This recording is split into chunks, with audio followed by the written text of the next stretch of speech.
Good morning, guys. I am having some technical difficulties. Go away. Ugh. Um, let's go here. Here we go. Yeah, so it's Monday morning for you guys, or Monday afternoon, or Monday evening, depending on how late you're doing your work. But for me, it's Sunday evening, and I'm sitting outside in my backyard because it's just so nice outside. And this is kind of like, hey, it's Sunday, and I've just been working in the yard today, so I look great. So anyway, so I don't want to spend too long today talking about ballistics. So this is, as I mentioned last week on Friday when we kind of introed this chapter. This will be the last new type of evidence we talk about this year. Ballistics is kind of interesting. It's kind of like blood evidence, where blood evidence we had everything about the blood itself as far as blood type and the DNA that you can get from blood. And then we had a whole kind of that whole other half of blood evidence, which is the spatter and what does it tell us. So not forensic, ballistic is similar in the fact that we are going to have kind of two different sections. One of it is the actual bullet itself, the marks that are left on it when it's fired from a gun, and how you can match the marks on the bullet or the casings that are made by the gun that fires it to try to figure out which gun it came from. And then the other kind of half of the ballistics chapter is more physics, kind of like the blood spatter, where you're going to talk about trajectories and figure out angle, just like we did angles with blood spatter. The same thing is used in ballistics as far as using some trigonometry to figure out what angle did the bullet come from. And so, so this first today and Wednesday, we will focus on just the bullet itself and the markings left on the bullet, and then I'll have you guys do another CSI activity. Those of you who did it, was it last week before last, I had y'all do where you got on that interactive CSI website and you did the toxicology lab. Some of you guys did like the whole thing, which all you had to do was the toxicology lab. So I will go back over it again on Wednesday, because now I just want you to do the ballistics part. So some of you have already done it, you're ahead, and you just may need to remind me because your picture shows that you've done it. Just a couple of you. Anyway. All right, so let's see. We left off here on Friday, and this was one of the questions I asked after the video. I already forgot how the question was worded, but what is ballistic evidence used for? And it's used, and I put it in bold, and it was underlined. It helped to link either a suspect to a crime scene, but more specifically, trying to link a suspect to a weapon and link a weapon to a crime scene. So we're going to talk more about that. Sorry, my dogs are out here joining me. So I kind of want to start a little bit. Hopefully, before you watch this video, the first thing I wanted you to watch was a video about the history of gunpowder and firearms. And I wanted you to watch that first because last Friday when I tried to show a video within my video, it got flagged on YouTube for copyright infringement, and I had to go edit it, and it was kind of like stressful. So I'm not going to show a video within my videos anymore because I'm too afraid that might happen. So I wanted you to watch the history of gunpowder first, because I knew it was going to be the first thing we talked about. So as you saw in the video, it's been, over 1,000 years ago that the Chinese invented gunpowder. And at first they were just, it was like, oh, sorry, there's a plane flying overhead. They used it more for like fireworks and stuff, for the emperor. And then they started figuring out, wait, these little explosions can actually project something. They can project an object. And yeah, unfortunately, once that was kind of figured out is when warfare changed dramatically. Around the 14th century in Europe, they started learning that force again could move the force of the gunpowder exploding could move down a cylinder. They can move a projectile down some kind of cylinder or tube or cannon or anything like that. And then that made, there's no more fighting by hand and combat and swords, which were bad enough. But now you've got projectiles coming at people that you can't anticipate. And so firearms do date back, quite a ways. I mean, they've been around for a long time. I think our book notes 1475, some of the earliest firearms. And those were the ones that had like a little wick that you would light. And then as the wick got down into the kind of think of like a piece of dynamite. You know, the wick gets down to where the gunpowder is or the explosive is, and it ignites. So it was all by a wick and it had a flame. When it got to the gunpowder, creates the explosion, right? Sends the projectile down the gun. But then around beginning in the 1600s, they started having these flintlock firearms. And that's when they actually were able to use the trigger, actually ignited the gunpowder because it had this little pin that kind of hits the back of the bullet where it's got this primer and it explodes.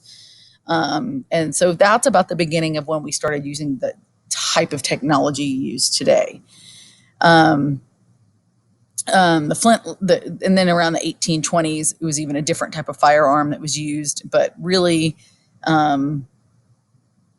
it's been interesting to see how guns have developed, and how as guns have developed, so has warfare, and it's been more brutal. Which, by the way, I forgot to mention at the beginning of this, because I know y'all don't always read instructions nor watch all the videos, is I didn't give you an outline this time. You guys are big boys and girls. Some of you are about ready to go off to college. Some of y'all about ready to be seniors.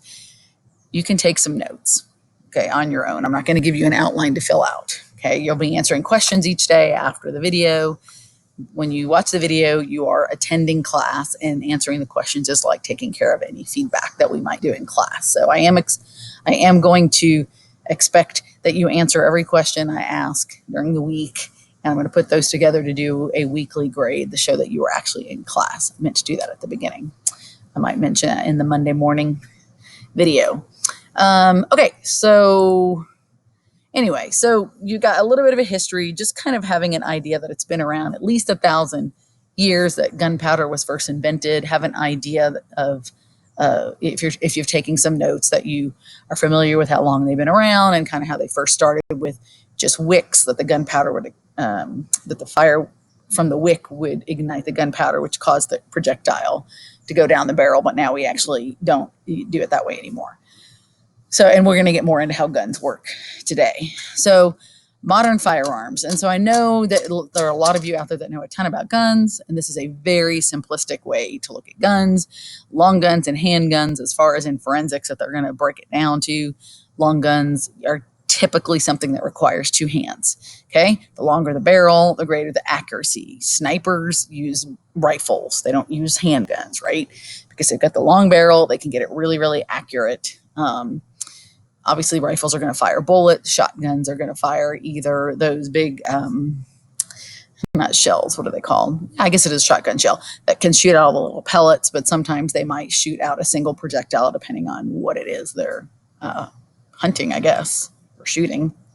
Anyway, handguns are typically something that you just use one hand for, okay? You've got pistols, which so it used to be where it was just like a revolver, you know, like the old Western type guns. In fact, that's the only gun that we have in our house, where it's got the little cartridge that spins, and you load, you know, you can load in 6 bullets, and every time you pull the trigger, the little cartridge spins, or the cylinder, not cartridge, the cylinder spins, bullets fired. So it's one single shot, and each time the cylinder is spinning. Okay, and then you get to more semi-automatic firearms, and those don't have the cylinders. They have a cartridge, like the ones that you like slide up inside the handle of the gun, and it's going to bring a bullet up every time. And each trigger pull again brings up a bullet, shoots it, ejects the cartridge. The bullet goes out the barrel, the cartridge flies out, and we're going to look at a video of how that works as well. So just understanding kind of how they work. That's the understanding how they work is important, because it helps you understand the marks that are left on a bullet when it goes down a barrel, and the marks that are left on a cartridge when it is, first of all, hit by the pin in the back, and then when it's ejected out of the gun. It can have little, very distinctive microscopic marks left on them that can help match them to crime scenes, which is pretty interesting. These are just some pictures of the shotgun shells with the little pellets and other projectiles. I don't know what the heck these are used for, but maybe some of y'all know. That just looks terrible to be shot with. Anyway, different kind of projectiles or shells used. I like how it says, not to scale with shotgun. Yes, the bullets are not that big. Anyway, most of these pictures are in your book. So firearms and rifling. Okay, so the word rifling is going to be kind of new to you. Make sure if you're not familiar with any of this, you're jotting down all of these new ideas. You can pause the video, jot them down. So each rifle gun barrel, as the manufacturers make them, they come out unique. They actually cut these little, excuse me, the rifling is actually the cutouts inside the barrel of the gun. Okay. They're called lands. They make lands and grooves. Think about land is lands are up high and grooves are down low. What did we talk about? That was like that already. I already forgot. Oh, we talked about fingerprints and the fingerprint patterns, the ridge patterns, how the ridges were the marks that were made by a fingerprint were from the ridges that were up high. And then the spot, like if I was going to, put my finger on an ink pad and make a fingerprint, the lines that you would see are from the ridges or the high parts, and then the valleys are, where there's no ink. And so rifling is similar. My neighbor's dogs are watching me. Rifling is going to be similar in the fact that it's got lands which are up high and grooves which are down low, and the lands are the ones that leave the marks on the bullets. This is, I guess, kind of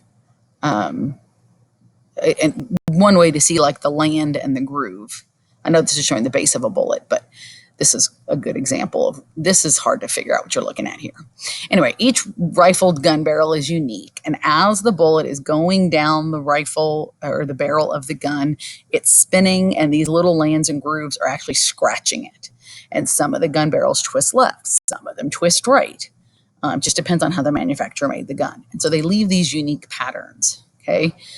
And the video that you'll watch after this video actually does a really good job of showing you what the inside of a gun looks like and how a bullet goes down the barrel of a gun, spins, and leaves these little striations on the bullet. The striations are super important because they're so unique to the gun that's how they match bullets to guns.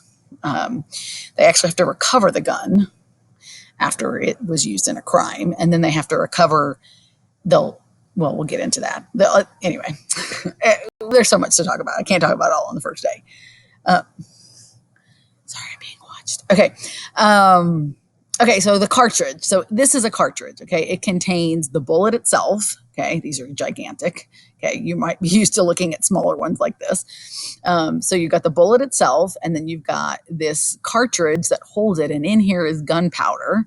And then at the bottom of it, there's going to be, when we look in the end of it, there's like a little inside your gun, in a gun, the pin of the gun is going to hit the base of the bullet, and this primer powder will ignite the gunpowder, which it causes an explosion, and then it pushes this part, the actual bullet, out and leaves this behind. This is a little bit of a better picture here. This is the pin, the primer's right here, and when you pull the trigger, the firing pin hits this mark, which is right here. This primer ignites this gunpowder. This gunpowder explodes, and then it pushes the bullet out. This is what's left behind. Okay, this is usually what they'll find at a crime scene unless somebody picked them up, because criminals know that they can match cartridges to guns, and so that's why they pick them up. They leave them behind. They know that it can be if they're caught with that gun, they can match that cartridge to their gun. So this is the projectile that's going to go into the person, and then this is the gunpowder that explodes that pushes it out. The head stamp, that's what this is, this little round thing. Primer powder, the head stamp, and we're going to look at another picture of a head stamp. Let's see here. I think I've already talked about all of this. So being familiar with the parts of a bullet and what each thing does is important. So if you didn't jot this down, it might be a good thing to jot down. Okay, so this is a better picture of an actual head stamp. So on the head stamp, you're going to find out what's the caliber of the bullet, which is its diameter. Like from here to here, this would be 9 millimeters. You can see it's stamped right here. So if you were going to measure this across would be 9 millimeters. It's a Luger. Its manufacturer is, I'm guessing, Winchester, W-I-N. Some of you who know more can tell me. So you'll always know the manufacturer, the caliber of the gun. It gives you information about it. But this right here, this little circle in the middle, that wasn't there before the bullet was fired. This is what the firing pin does. It leaves that mark as it pushes it in. But also notice also this tiny little nick here and this tiny little nick here. A lot of time those are ejector marks or breech block marks. As the bullet slams back against the breech block, it will make these tiny little marks. And those, if you can reproduce firing a bullet from a gun you think was used at a crime scene and get these exact marks, then you know that you have the same gun. So it's really kind of interesting. And we will get more into that. This is just an overview. So again, this is a repeat of how it works. We've pulled the trigger, the primer powder mixture ignites. It delivers a huge spark to the gunpowder. The gunpowder just blows up, basically expanding gas, which pushes the projectile, which is the bullet, down the barrel, and then the bullet exits the barrel. And the video will show you that. So here's all those parts we're talking about. The trigger is going to have this pin hit the back of the bullet. Then inside the bullet, there's an explosion, and then the bullet is going to go down the barrel of the gun. And you can see these little lines here are trying to show you the lands and grooves, the rifling inside the barrel. That's going to leave scratches as the bullet is twisting its way out. Okay, let's see, anything else? That's pretty much the parts of the gun. I already mentioned this. The caliber is measured in diameter on the bullets. It's to the hundredth or thousandths of an inch. The European method of naming firearm calibers uses the metric system for measuring a bullet's diameter. That's why you're going to see it in millimeter. They're not going to say it's a quarter of an inch. That's just the measuring system we use. And then these are just such a variety of bullets. So first of all, when they find a bullet at a crime scene, they need to identify what kind of bullet it's from, what kind of gun it's from, and then try to match it to the exact gun it's from. So I'm going to stop here, and then let me escape out of this really quick. You're going to go to, you've already watched this one, Mankind, the story of you're going to want, I'll link this in just a second. It's Catching Killers, The Bullet Fits the Gun. And this is another short. It's 3 minutes and 16 seconds. I'm afraid to play it here because I don't want my video to get flagged. So when you're done watching this, watch that one. It's a really good video of how the guns work. And then you've got a couple of questions to answer. And then check out your case study project for today. And I think that's all I've got for you today. I'm just taking it really easy. Also remember, guys, like everything I'm talking about is pretty much right here in your book. Okay. So, you can follow along when I'm talking, and you can highlight the things in the book that are important if you don't want to take notes, and just use your book. I mean, pretty much everything I'm talking about is out of this. I mean, sometimes I just add additional information, but you can use your book to highlight and write little notes in the margin in pencil and use that as your notes as well. And then use that to answer the questions. All right. Have a beautiful Monday, and be sure and answer every question I ask today, because that shows that you were here. See you guys. Bye.